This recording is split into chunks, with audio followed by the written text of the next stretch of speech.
Abram lá as Escrituras, a palavra do Senhor, e vamos meditar no Salmos de número 12. É um salmo muito importante, escrito pelo rei Davi. Nós vamos aprender com este salmo no dia de hoje, porque trata de um tema de extrema importância, Antigo Testamento, livro dos Salmos, de número 12.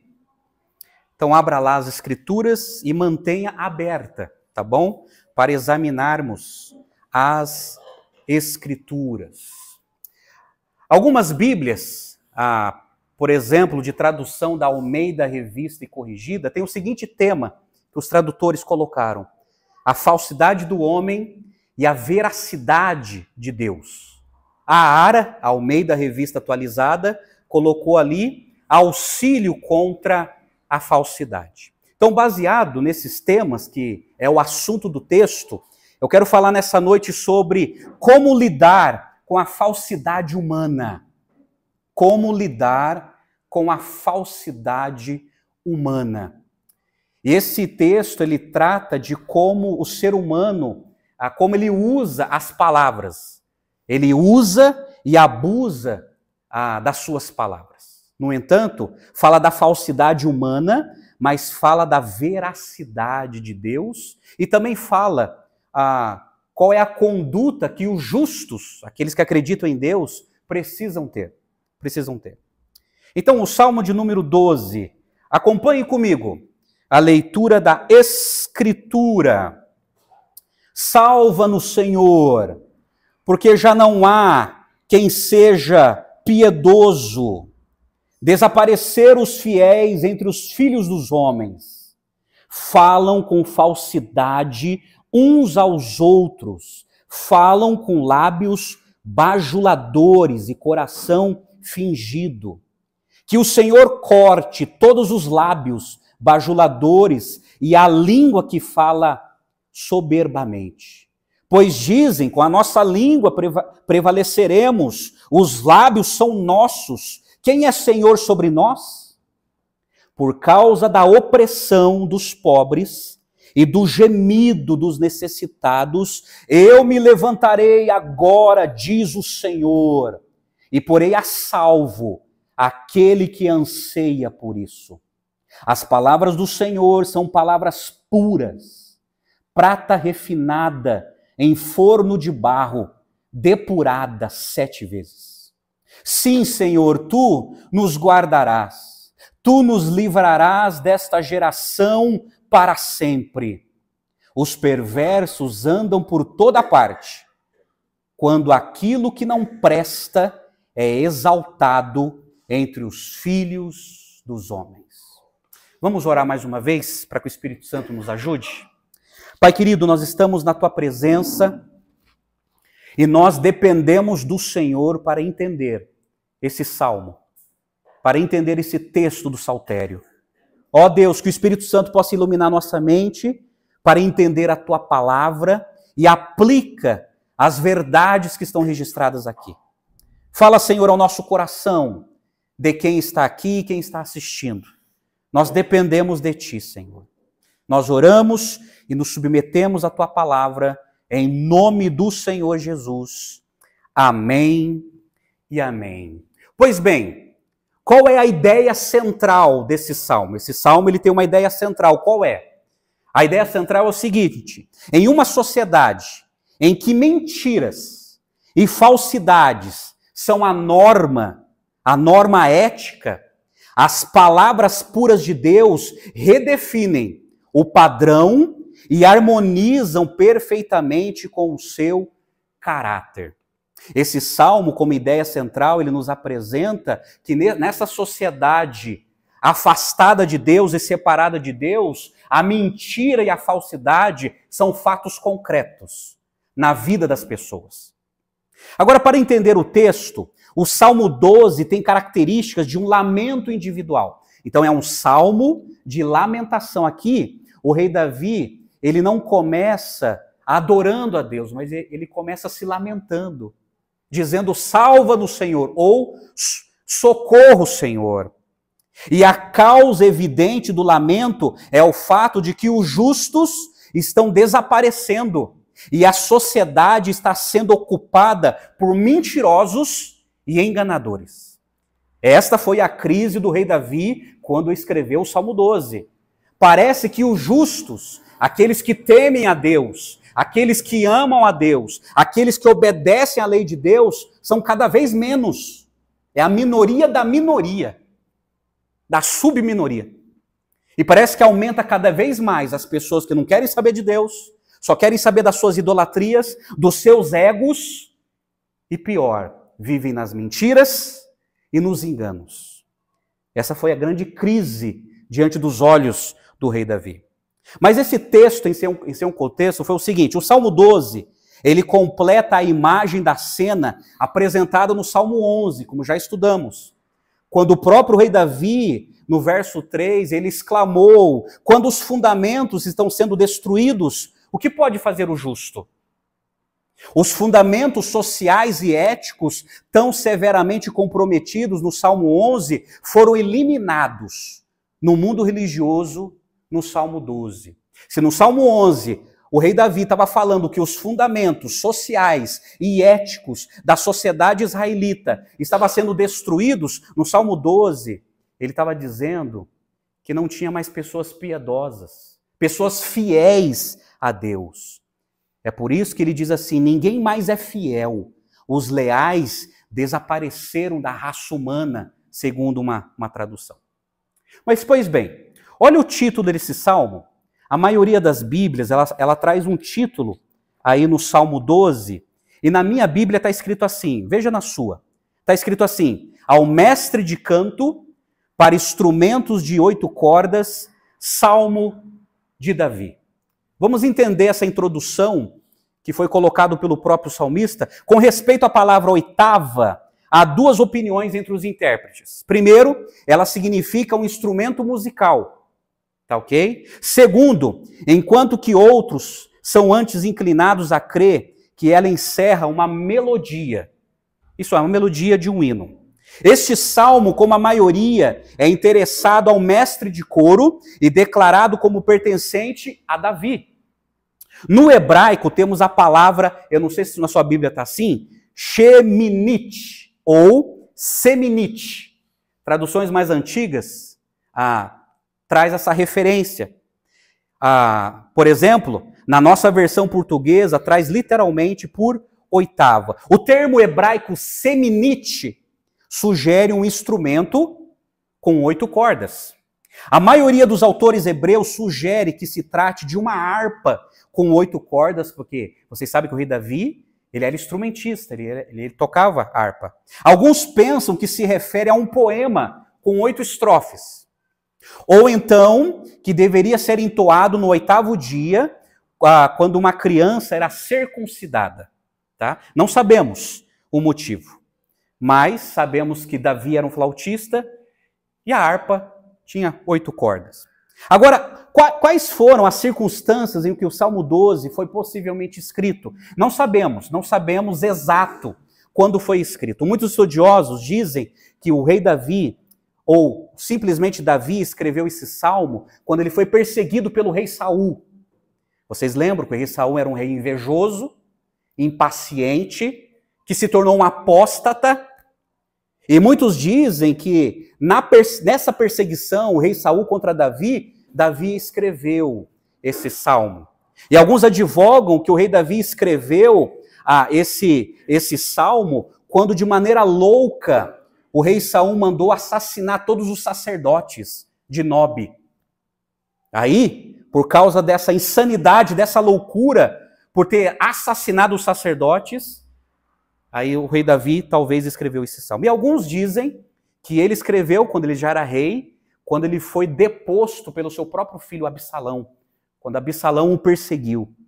Não sabemos, mas sabemos que, pelo teor do salmo, ele escreveu debaixo de perseguição, seja do rei Saul, ou seja do seu próprio filho rebelde, Absalão.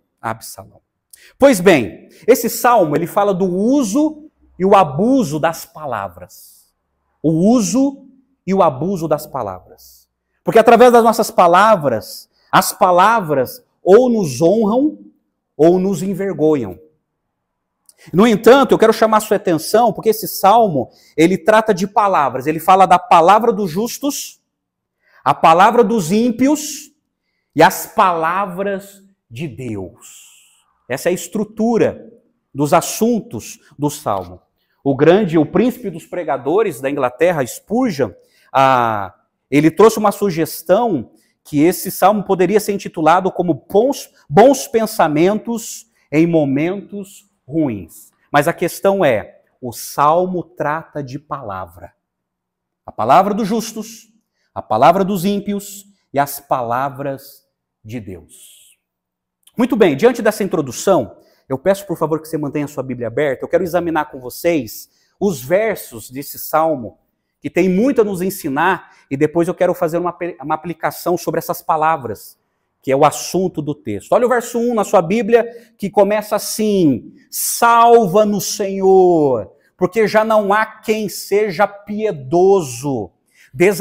Desaparecem os fiéis entre os filhos dos homens. Algumas traduções estão assim: socorro, socorro, Senhor, porque já não há quem é benigno, segundo algumas versões. Já não há quem é fiel. Esta foi a crise do rei Davi, ou do simplesmente Davi. Ele viu que a maioria estava afastado de Deus, a maioria era um bando de mentiroso, um bando de bajuladores, um bando de enganadores, e a minoria da minoria eram os piedosos, os benignos, os fiéis, aqueles que se importavam com Deus. É lógico que aqui há uma dose de exagero, porque Deus sempre preservou um remanescente fiel. Mas ele teve a mesma crise do profeta Elias, quando Elias falou: agora estou sozinho, e Deus falou: não, eu ainda tenho 7.000 que não se dobraram a Baal. Mas aqui, o rei Davi, ele está colocando diante de Deus a sua crise. Ele estava se sentindo sozinho. É como se ele fosse a única pessoa em Israel que estava buscando a Deus de maneira sincera, enquanto os outros estavam vivendo na falsidade. Na falsidade. As palavras e essa fraseologia de Davi são deliberadamente hiperbólicas, isso é, um exagero. No entanto, a percepção de Davi, de fato, era que o justo havia desaparecido. Então essa foi a crise de Davi. Eu não sei se você já teve essa crise. Parece que os cristãos sumiram, evaporaram. Parece que os incrédulos estão se multiplicando. Parece que estamos numa sociedade em que só tem pagão. Não há um quem teme a Deus, não há um quem obedeça a Deus, não há um quem pague o preço de seguir a Deus, os caminhos de Deus. É assim que ele se sentiu. E quando ele usa a palavra porque já não há quem é piedoso, essa palavra no hebraico é hassid, que normalmente é traduzido por piedosos, por santos, fiéis. E aqui ele não está tratando de pessoas perfeitas, mas pessoas consagradas a Deus, que amam a Deus e não negociam a sua fé diante dos valores deste mundo. Ele está dizendo: cadê os piedosos? Aquele que tem uma vida diante de Deus. Cadê os santos? Aqueles que têm uma vida separada para Deus. Cadê os leais? Aqueles que são fiéis a Deus até a morte e não chegam a comprometer a sua espiritualidade e nem a sua integridade. Permita-me apresentar para vocês o príncipe dos pregadores, Spurgeon. Ele comentando esse verso, ele diz assim: o salmista vê o extremo perigo de sua posição. Olha o que ele disse. Pois é preferível ao homem estar entre leões do que entre mentirosos. Ele sente sua própria inabilidade de lidar com estes filhos de Belial. Uau! Belial é uma das referências ao diabo. Spurgeon está dizendo assim: olha, é melhor estar no meio de leões do que estar no meio dos filhos do diabo, que preferem viver na mentira, na bajulação e nos enganos. Mas olha só, o verso 2, ele começa a falar das palavras dos ímpios. E ele fala assim: falam com falsidade uns aos outros, falam com lábios bajuladores e coração fingido. Há uma tradução que diz assim, que eles vivem, cada um mente ao seu próximo. Cada um mente com seus lábios lisonjeiros. E alguns têm um coração dobrado. Coração dobrado. Agora preste atenção às palavras que o rei Davi está usando, que ele colocou aqui. Ele diz assim: falam com falsidade. Com falsidade. Literalmente, falam com mentiras ou falsidade. É uma palavra no hebraico que significa vazio. Fala vazia. Aí os tradutores optaram pela palavra falsidade. É aqueles que têm uma fala vazia. Aqueles que conversam sem lastro, sem comprovação. E são essas pessoas que estavam diante do rei Davi. E aí ele fala dos bajuladores, ou daqueles que são lisonjeiros. Interessante que a palavra bajular, no hebraico, significa fala mansa. Fala mansa e fala suave. Significa adular alguém com intenção de obter alguma coisa. Já conheceu gente assim? Fala mansa, suave, que parece um coitado. Mas é aquela fala para tentar conseguir algo em troca. São os bajuladores. E são essas pessoas que o rei Davi está destacando. Aí ele fala que eles vivem na falsidade, fala vazia, sem comprovação, são bajuladores, fala mansa, são aduladores, sempre no interesse de conseguir algo do outro. E ele disse aqui no texto que essas pessoas têm um coração fingido, ou o coração dobrado, ou segundo na tradução de Calvino, o coração doble. O que significa isso? Literalmente o hebraico, o coração fingido significa coração de diversos tipos, ou falar com os dois cantos da boca. Que interessante, né? O que aponta para um coração que pensa ou faz uma coisa agora, mas algo diferente pouco depois. Então é aquela pessoa que não tem firmeza, que não tem constância, que não tem perseverança, tem um coração doble, dividido, que fala uma coisa e age de maneira diferente. É o hipócrita, que tem um discurso, mas uma vida totalmente diferente do discurso. É essas pessoas que o rei Davi está denunciando aqui. E colocando diante de Deus: me salva, socorro, porque eu só vejo gente assim na minha nação. Falsos, mentirosos, bajuladores, com um coração fingido. Coração fingido. Que não tem firmeza. Interessante que esse coração fingido é da mesma raiz da palavra que Paulo usou lá em 1 Timóteo, quando ele fala de Timóteo: Timóteo, eu agradeço pela sua vida porque você tem uma fé não fingida. É uma fé verdadeira. É uma fé à prova de fogo. Ele não era inconstante, mas diante dos olhos do rei Davi, tinha bastante pessoas inconstantes. O grande pastor e reformador João Calvino, ele comenta assim sobre o coração dividido. Faz os homens expressarem-se com duplicidade, com linguagem ambígua, para dessa forma dissimularem-se de várias formas, ou para tornarem-se aos olhos dos outros diferentes do que realmente são. Então, segundo o exame de Calvino, os mentirosos, os bajuladores, os falsos, vivem de maneira dissimulada, tentando passar uma imagem que não é. É essas pessoas que o rei Davi estava denunciando e dizendo: Deus, olha as palavras dos ímpios, olha o que estão falando. Mas daí, olha o verso 3.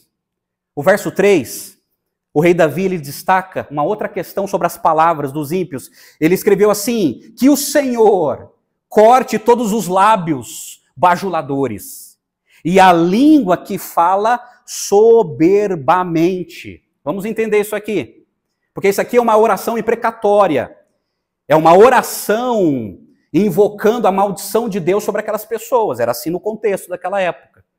E precisamos entender que quando alguém, um salmista, fazia uma oração para que Deus amaldiçoasse alguém e um povo, era no seguinte detalhe, gente, era como se o rei Davi estivesse dizendo assim: Senhor, que o Senhor castigue essa pessoa na intensidade dos seus pecados durante toda a vida que ela cometeu. Ó Deus, que o Senhor castigue essa pessoa pela vida desonrosa que essa pessoa está tendo diante de ti. E pela maldade que essa pessoa tem praticado. De tal maneira que ele diz assim, que o Senhor corte todos os lábios bajuladores. Essa palavra corte, ela pode ser também traduzida por calar. É como se Deus estivesse dizendo: Deus, cale essas pessoas. Cale esses enganadores. Ou pode ser traduzida por excluir. Ele pode estar dizendo assim: Senhor, exclua essas pessoas da comunidade de Israel. Exclua essas pessoas que não querem ser fiéis a ti. É uma imprecação de que Deus castigaria a fala insincera e orgulhosa, e não é uma referência a uma mutilação física. Ser cortado geralmente significa ser excluído da comunidade, ou também significa que vai sofrer uma execução divina. Então, gente, se coloque no lugar do rei Davi. Se coloca dentro do sentimento do rei Davi, porque aqui ele está colocando muito sentimento. Ele não está aguentando mais. Primeiro ele grita por socorro. Depois ele fala que está se sentindo sozinho. Que ele não está encontrando mais os fiéis da sua nação. E depois ele fala das palavras dos ímpios. A maneira como eles se comportam. Aí ele não aguenta. Falou: Senhor, olha a soberba dos ímpios.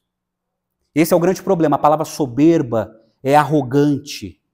Então ele viu a arrogância nas palavras dos ímpios. Nas palavras dos ímpios. Certa vez, um filósofo chamado Bion, ao ser questionado sobre que animal ele acreditava ser o mais nocivo, ele respondeu: dentre as criaturas selvagens, o tirano. E dentre as domadas, o bajulador. O bajulador. E são essas pessoas que o rei Davi estava denunciando. Agora olha no verso 4.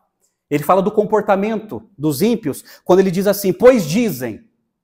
Então ele escreveu algo que ele estava ouvindo demais naquela época. Pois dizem, com a nossa língua prevaleceremos. Os lábios são nossos. Quem é Senhor sobre nós? É um discurso que é frequentemente usado como arma. Porque o grande problema dos ímpios, a grande artilharia dos ímpios, eram suas próprias palavras. E aí, além de serem mentirosos, falsos e bajuladores, eram extremamente arrogantes. Dizendo isso, com a nossa língua, com a nossa palavra, com a nossa comunicação, nós prevaleceremos. Fica claro que se tem em mente o poder das palavras. Os enganadores tinham razão nesse aspecto.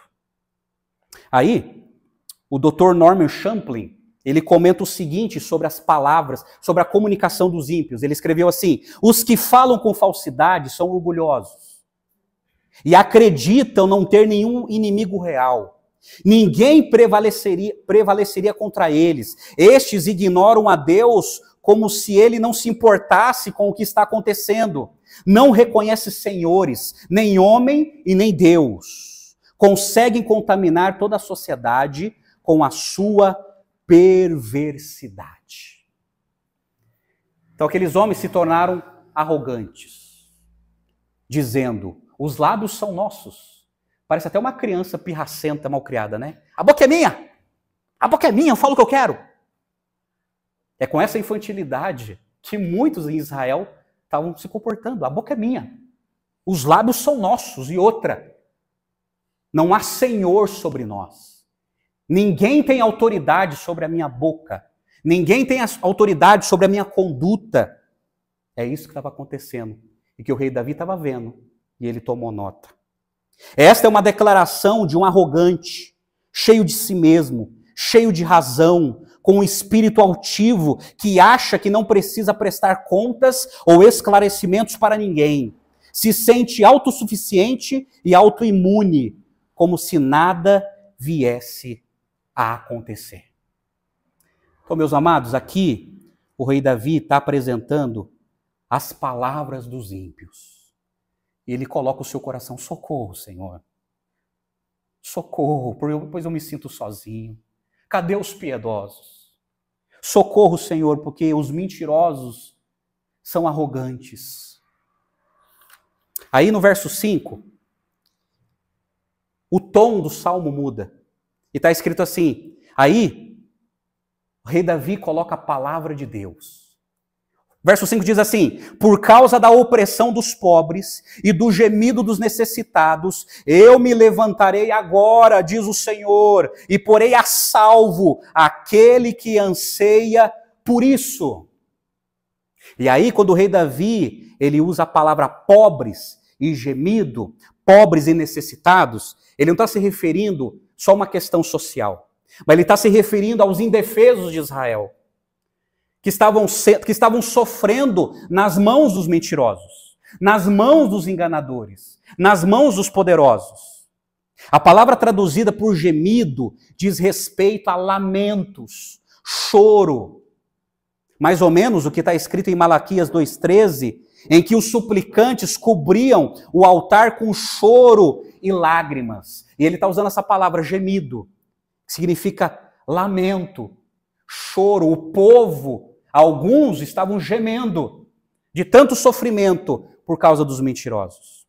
A tradução da Septuaginta, que é a versão grega do Antigo Testamento, ela usa a palavra que Paulo usou em Romanos 8,26 para se referir aos gemidos, aos suspiros do Espírito Santo. E ele está usando essa mesma palavra, o rei Davi, dizendo: olha, o povo, alguns estão gemendo, estão sofrendo nas mãos dos mentirosos, dos bajuladores, dos falsos e dos arrogantes. Mas daí, o rei Davi diz aqui que Deus teve uma reação por causa do gemido dos pobres e necessitados. Eu me levantarei agora, diz o Senhor, e porei a salvo aquele que anseia por isso. Algumas traduções está escrito assim: darei a salvação ao que suspira por ela. Essa palavra anseio significa suspirar, ou ofegar, aquela pessoa que não aguenta mais, se sente sufocado por causa da sociedade em que vive e por causa da mentira dos bajuladores. De tal maneira que a NVI diz assim: eu lhes darei segurança aos que anseiam. Então o rei Davi começa a mostrar no Salmo a palavra de Deus. Deus falando, Deus confortando e Deus consolando. Aí no verso 6, olha o que o rei Davi fala da palavra de Deus. As palavras do Senhor são palavras puras, prata refinada, em forno de barro, depurada 7 vezes. Algumas traduções, na palavra forno está cadinho, né? No cadinho de barro. Foi depurada 7 vezes, ou seja, completamente refinada. As palavras do Senhor são contrastadas com as palavras dos bajuladores. Deus não é um mentiroso, Deus não é um bajulador, Deus não é um arrogante, Deus não é um falso. A palavra de Deus é pura. As suas promessas são puras e verdadeiras. É isso que o rei Davi quer mostrar. Agora, olha que interessante, eu tomei nota de um historiador, quando ele usa essa expressão cadinho do forno, e a palavra, a prata refinada e purificada 7 vezes, esse historiador escreveu assim: a prata era conhecida desde os tempos remotos da Bíblia. Está lá em Gênesis 23, já falava da prata. Era usada tanto como dinheiro, quanto para confeccionar joias.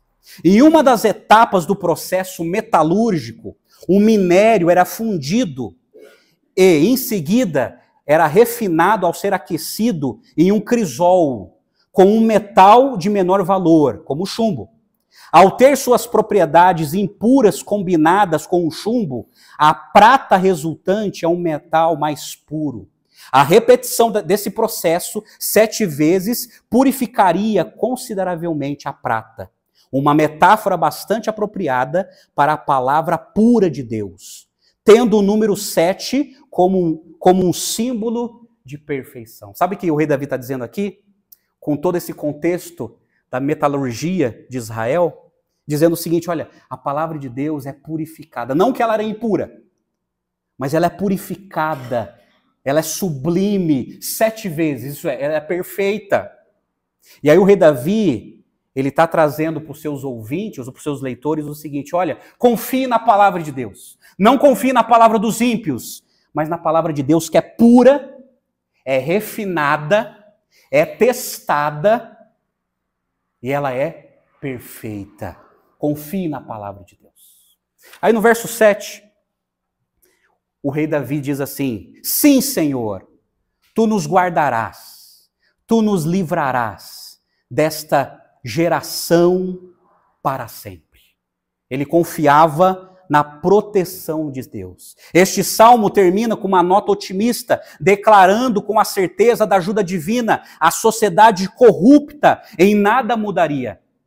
Isso seria esperar demais, mas o justo será preservado no meio dessa corrupção. Essa foi a convicção do rei Davi. O rei Davi dizendo, Senhor, nos guarde, nos proteja, nos livre dessa geração. Porque o rei Davi sabia que aquela geração, como a geração de hoje, continuaria na corrupção, continuaria na mentira e na bajulação. Mas ele pede para os piedosos, Senhor, guarde-nos, proteja-nos, livra-nos desta geração, livra-nos. Ainda que só um bom homem seja deixado vivo no mundo, não obstante, seria ele guardado em perfeita segurança pela graça da proteção divina. Assim escreveu o pastor João Calvino.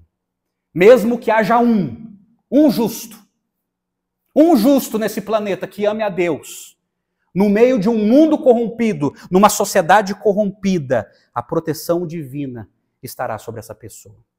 E ele termina o verso 8 dizendo assim, os perversos andam por toda parte, quando aquilo que não presta é exaltado entre os filhos dos homens. Tem uma tradução que diz assim, que os perversos vagueiam por toda parte. Os perversos, os ímpios, circulam por toda parte. Aqueles que andam altivos circulam por toda parte. Os vis, os que vivem na corrupção, circulam por toda parte. O rei Davi estava dizendo o seguinte, olha, por toda parte eles estão. Norte, sul, leste, oeste, em cima e embaixo, por toda parte estão os mentirosos e bajuladores. E eles exaltam aquilo que não presta. Fala uma coisa para mim, não parece que está falando do nosso país? Eles exaltam, eles enaltecem aquilo que não presta. Aquilo que não presta é aquilo que eles valorizam. Aquilo que não presta é aquilo que eles amam. Aquilo que não presta é aquilo que eles devotam às suas próprias vidas. Os filhos dos homens, a humanidade, tudo que não presta é que esse pessoal valoriza tanto. Mas ele diz, Senhor, livra-nos. Livra-nos dessa gente. A inversão de valores que se chocam com a palavra de Deus. Por isso que ele diz que aquilo que não presta é exaltado entre os filhos dos homens. E ele termina com essa nota. Dizendo que a sociedade ímpia, corrupta, preferem viver nas suas inversões. Enquanto o piedoso ama a Deus e deseja a Deus. Pois bem, essa é a exposição e o teor do Salmo. Eu quero chamar a sua atenção para a aplicação. O que esse Salmo tem a nos ensinar? Porque, como eu falei para vocês, parece que esse Salmo foi escrito ontem. É uma radiografia da nossa sociedade. Parece que está falando do nosso país. Mas o que esse Salmo tem a nos ensinar? Quero te apresentar 3 lições. 3 lições. Primeiro, as palavras dos justos. Segundo, as palavras dos ímpios. E terceiro, as palavras de Deus. Porque o Salmo, eles tratam desses três temas. Primeiro, as palavras dos justos. O justo usa palavras para comunicar. Porque olha no verso 1 na sua Bíblia de novo, ele começa a orar. Ele diz, salva-nos, Senhor. Já não há quem seja fiel. Já não se confia em ninguém entre os homens. Ele começa a orar. Ele usa as suas palavras para orar, porque o justo, ele usa palavras para comunicar. Não havia mais com quem conversar. Pouquíssimos eram aqueles em que se podia confiar. Então, diante disso, o que ele fez? O que ele poderia fazer? Davi comunicou-se com Deus. Ele orou.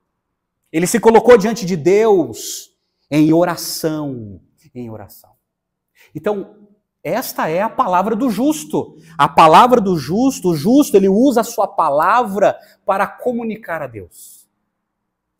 Para se colocar diante de Deus em oração. Por exemplo, Davi comunicou a dor e o sofrimento que afligiam tanto ele como os fiéis sobre os seus cuidados. Como é bom poder abrir a boca para se comunicar com Deus. Amados, é isto que precisamos fazer. Orar. Se comunicar com Deus, colocar diante de Deus a nossa comunicação e a nossa oração. Estas são as palavras dos justos. Os justos, ele usa suas palavras para se comunicar com Deus. A pergunta é, você tem feito? Você tem orado? Tem se colocado diante de Deus? Diante das suas crises? Ou diante da perseguição dos ímpios, como era o caso do rei Davi? Orar. As palavras dos justos são influenciadas por uma vida de oração. Ou, ele falou com os justos, isso é Davi, dando-lhes ânimo. De que forma? Compondo o Salmo 12. Então o Salmo é como se fosse uma oração do diário do rei Davi. E Davi, ele ora a Deus, mas ele escreve a sua oração num salmo e trazendo para o povo de Israel, pelo menos para os remanescentes, trazendo, olha, confie em Deus, se comunique com Deus. Essa é a vida do justo, daquele que crê em Deus, aquele que ama a Deus. Coloque-se em oração diante de Deus. E assim, o rei Davi estava animando a fé daqueles que sobraram, que amavam a Deus. Então aqui ele está influenciando, ele está animando as pessoas. Então esta é a diferença, as palavras dos justos. O justo usa palavras para comunicar, para orar a Deus e para influenciar outros a descansarem em Deus. É assim que precisamos usar as nossas palavras. É assim que precisamos usar a nossa comunicação. Lembre-se, você se lembra que no começo eu falei que as nossas palavras ou nos envergonham ou nos honram? É assim que nós somos honrados quando nossas palavras como justos colocamos diante de Deus. É por isso que Provérbios, capítulo 12, verso 25 e 26, está escrito assim: a ansiedade do coração do homem o abate, mas a boa palavra o alegra. O justo serve de guia para o seu companheiro, mas o caminho dos perversos os faz errar. E Provérbios 25, verso 25, está escrito assim: como água fresca para a garganta sedenta é a boa notícia que chega de uma terra distante. Essa é a palavra do justo, ele comunica a bênção de Deus para fortalecer a fé das pessoas. É isso que o rei Davi estava tentando fazer com o remanescente. Confia em Deus. Confia em Deus. É o que você precisa também. Estas são as nossas palavras. Ore. Coloque-se diante de Deus. Coloque-se em oração diante de Deus. E comunique, animando a fé das outras pessoas. Estas são as palavras dos justos. Segunda lição. As palavras dos ímpios. Vocês viram que as palavras dos ímpios são registradas do verso 2 até o verso 4. O usa palavras para manipular. Enquanto os justos usam palavras para comunicar, os ímpios usam palavras para manipular. Para manipular. Agora, deixa eu trazer aqui, o que é ímpio, gente? Ímpio é uma pessoa que não tem relacionamento com Deus. Ímpio é uma pessoa que não ama a Deus. E dentro do contexto de Israel, o ímpio é aquele que não se submetia às leis de Deus, que queria viver do seu jeito e não segundo os preceitos de Deus. Esse é o ímpio. Esse é o ímpio. E nós vimos que o ímpio, ele vive na mentira. E a palavra mentir, como eu falei para vocês no texto, significa palavra vazia, que vem de um coração vazio. É uma palavra sem conteúdo. Assim é o diálogo do mentiroso. E ele usa a palavra bajulação, os bajuladores, como eu falei, é aqueles que têm fala mansa e suave e ficam adulando outros na tentativa de receber algo em troca. São os bajuladores. Esse é o grande problema. Estas são as palavras dos ímpios. Os ímpios, eles usam a sua comunicação para manipular. Por exemplo, amados, eu já assisti vários, mas estou assistindo um documentário sobre Hitler. Era interessante como ele entrava nas cervejarias de Munique e com um discurso eletrizante, e muitas vezes parece até hipnotizante, como ele convencia os alemães, sabe? Usando palavras, a comunicação eletrificada, e o pessoal ficavam todos animados para uma grande revolução. Porque o ímpio, ele usa o poder da comunicação para manipular. A propósito, este será a grande arma do anticristo para cativar e corromper as nações. Por exemplo, tem uma profecia em Daniel 11:32, Daniel falando de uma profecia que vai acontecer no futuro. Ele escreveu assim: com lisonjas corromperá aqueles que tiverem violado a aliança, mas o povo que conhece o seu Deus resistirá com firmeza. Daniel, falando do anticristo, de um ser que virá no futuro, ele está dizendo o seguinte: o anticristo será um bajulador e convencerá muitos, mas aquele que conhece o seu Deus resistirá com firmeza. Com firmeza. Na epístola de Judas, que não é o Iscariotes, Judas, ele conecta a bajulação com o caminho dos ímpios que serão condenados no juízo final. E Judas escreveu assim, Judas, verso 6, porque só tem um texto só, né? Ele escreveu assim: essas pessoas vivem se queixando, descontente com a sua sorte, e seguem os seus próprios desejos impuros, são cheios de si e adulam os outros por interesse. Então Judas também estava denunciando os bajuladores daquela época. E o grande problema é que as palavras dos ímpios, eles usam para manipular, e eles usam com arrogância.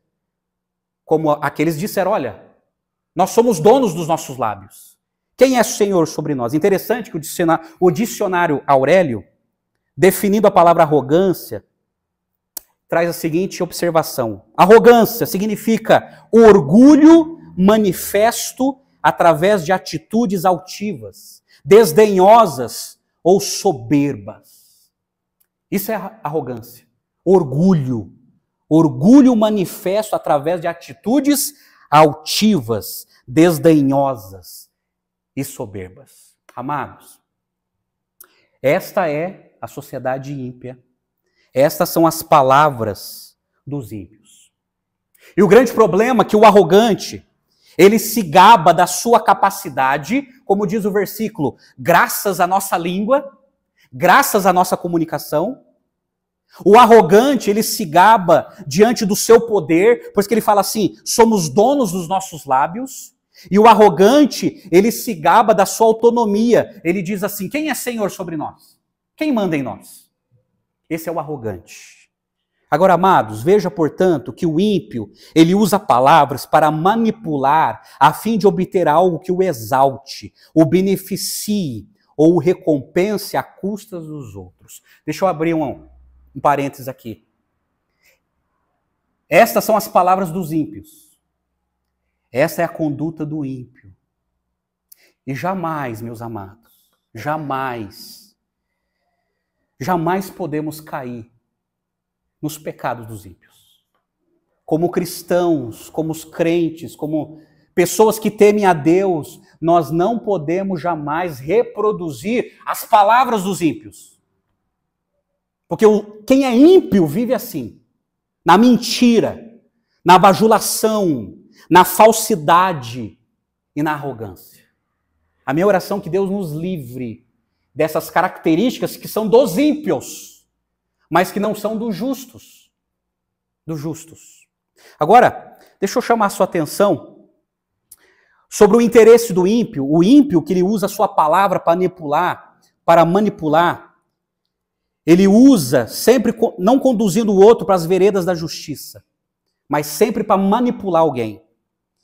O ímpio ele é aquela pessoa do Salmo 1, em que o rei Davi falou que ele tem o seu próprio conselho, a sua própria conduta e o seu próprio círculo de amizades. Esse é o ímpio. Agora, deixa eu chamar a sua atenção.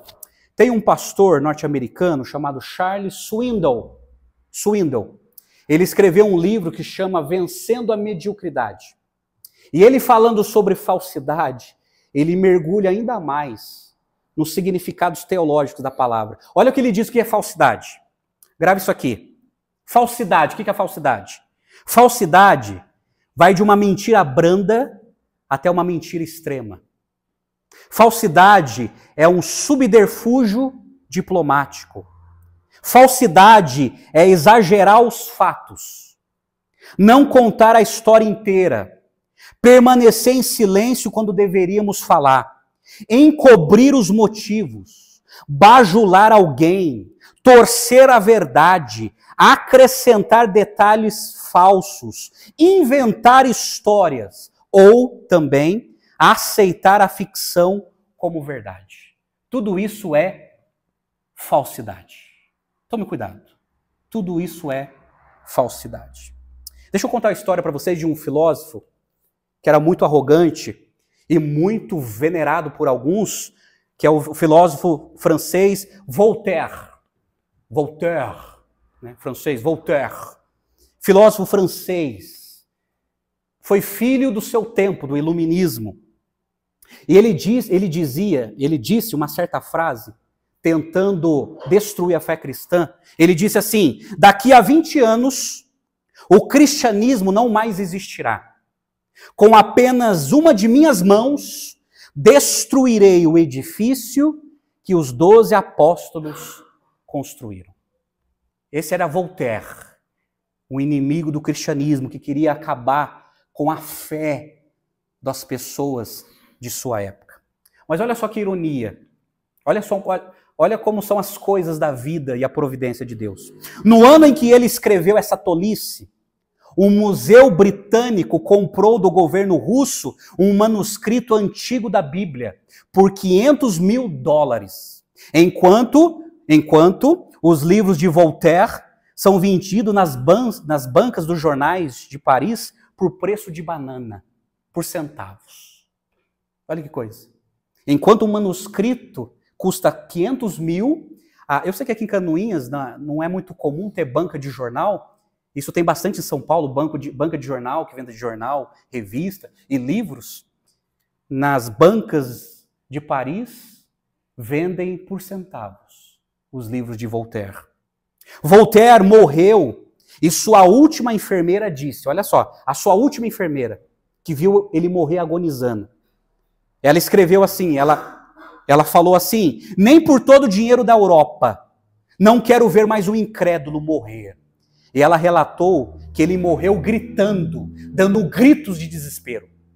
E faleceu na frente dela.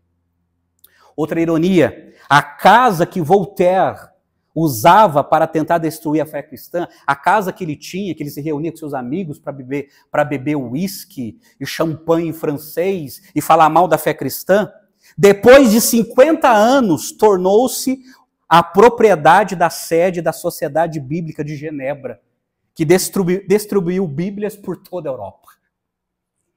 Você está vendo como Deus faz com o arrogante, mesmo depois que ele morre? Então aqui é a descrição de uma pessoa arrogante, que vive na mentira, que vive na falsidade, que tem um coração fingido. Certa vez, um pastor puritano, ele escreveu assim: um homem sem coração é um espanto, mas um homem com 2 corações é um monstro. É um monstro. Vemos isso por toda parte. Escute, essa é a tendência social. Propagandas enganosas, políticos e governos mentirosos, mídia manipuladora, sistema jurídico que não se pauta pela verdade, líderes religiosos hipócritas, gananciosos e mentirosos. Nós vivemos no tempo da mentira, no tempo da falsidade. E o grande problema, bom, eu não falo problema, o problema é quem a usa para manipular, são as redes sociais. As redes sociais se tornou uma indústria de assassinato de reputações. E quando eu digo isso, eu não estou propondo uma censura, mas eu estou propondo uma integridade de quem a usa. Mas se tornou uma indústria de assassinatos de reputação. Porque se caluniarem o meu nome e o seu nome, vai demorar muitos anos para limparmos os nossos nomes, se colocarem nas redes sociais. Essas são as palavras. Os ímpios, eles manipulam a comunicação, as palavras, promovendo as suas mentiras e as suas bajulações. Terceira e última lição, e eu termino aqui. As palavras de Deus. As palavras de Deus. O Senhor, Ele usa palavras para abençoar. Graças a Deus que dele e sempre dele é a palavra final. Porque eu falei para vocês sobre a palavra dos justos, o justo ora. Eu falei sobre a palavra dos ímpios, vive na mentira, na bajulação, na falsidade. Mas é Deus que tem a palavra final. Por isso que o rei Davi diz que a palavra de Deus é purificada 7 vezes, é perfeita. O Senhor julgará com justiça. Estejamos todos certos dessa verdade. No entanto, enquanto o grande dia do Senhor não chegar, como viveremos? Como que nós podemos viver numa sociedade ímpia? Primeiro, precisamos ter fé e esperança na graça de Deus. Olha o verso 5 na sua Bíblia de novo, quando diz assim: por causa da opressão dos pobres e do gemido dos necessitados, eu me levantarei agora, diz o Senhor, e porei a salvo aquele que anseia por isso. Precisamos ter fé e esperança na graça de Deus. Deus nos guardará dessa sociedade ímpia. Segundo, precisamos confiar e ter segurança na palavra de Deus, como está no verso 6. As palavras do Senhor são palavras puras, prata refinada em forno de barro, purificada 7 vezes. Confie na palavra de Deus. Confie na Bíblia. É isso mesmo, é para assustar mesmo. Confie na Bíblia. Oh, meus amados, eu tenho pegado no pé de muita gente aqui. Leia a Bíblia. Leia a Bíblia, a palavra de Deus. É a palavra de Deus que vai fortalecer a sua fé diante de uma sociedade ímpia. Diante de pessoas bajuladores, que quer algo de você. Diante dos mentirosos. Diante dos manipuladores. É a palavra de Deus que vai fortalecer a sua fé e você não vai ser enganado. E nem enganada. É a palavra de Deus. Precisamos confiar em Deus e que as nossas vidas estão nas mãos de Deus. Por isso que o verso 7 diz assim: sim, Senhor, Tu nos guardarás, nos protegerás, Tu nos livrarás dessa geração para sempre. É o Senhor que vai nos livrar. É Deus que vai nos livrar, meus amados. É Deus que vai livrar os justos.